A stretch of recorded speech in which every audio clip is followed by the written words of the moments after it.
Let's bring in former law clerk to Justice Gorsuch, Mike Davis. All right, Mike, how easy of a case is this to prosecute in Virginia? Well, I don't know if any case is easy, particularly in the Eastern District of Virginia that's loaded up with Democrats, including a lot of government workers. But I would say this is a clear-cut case if the jury follows the evidence of false statements provided to the Senate Judiciary Committee by FBI Director James Comey and obstruction of a congressional investigation. The grand jury agreed. The grand jury returned indictments on those two counts. I want to congratulate Attorney General Pam Bondi and Todd Blanche, the Deputy Attorney General, and FBI Director Kash Patel and Lindsay in the Eastern District of Virginia for putting together this case. And I think this is the beginning of the accountability and certainly not the end for these lawfare Democrats that politicized and weaponized law enforcement and intel agencies to take out their political opponent, Donald Trump, and to help their political ally, Hillary Clinton. Justice is definitely coming. All right, so they're going to say this is the revenge tour.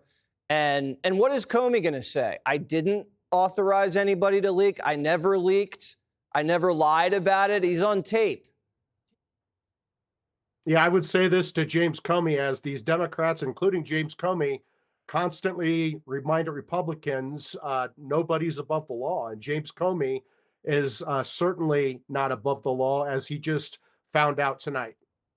The prosecution, you're saying, is going to start with James Comey, and there could be other people that were involved in Russia and all of the mistreatment of Donald Trump.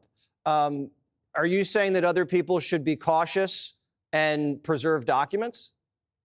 I would say to these lawfare Democrats that politicized and weaponized intel agencies and law enforcement to go after President Trump, his top aides, and his allies, these lawfare Democrats better lawyer up, because justice is definitely coming. I have publicly called for this for over 3 years since the Mar-a-Lago raid. I've gone on your show and talked about this many times, Jesse. We had an election, and the American people are going to get accountability. All right. Mike Davis, good to talk to you. Thank you so much. Click here to subscribe to the Fox News YouTube page to catch our hottest interviews and most compelling analysis. You won't get it anywhere else.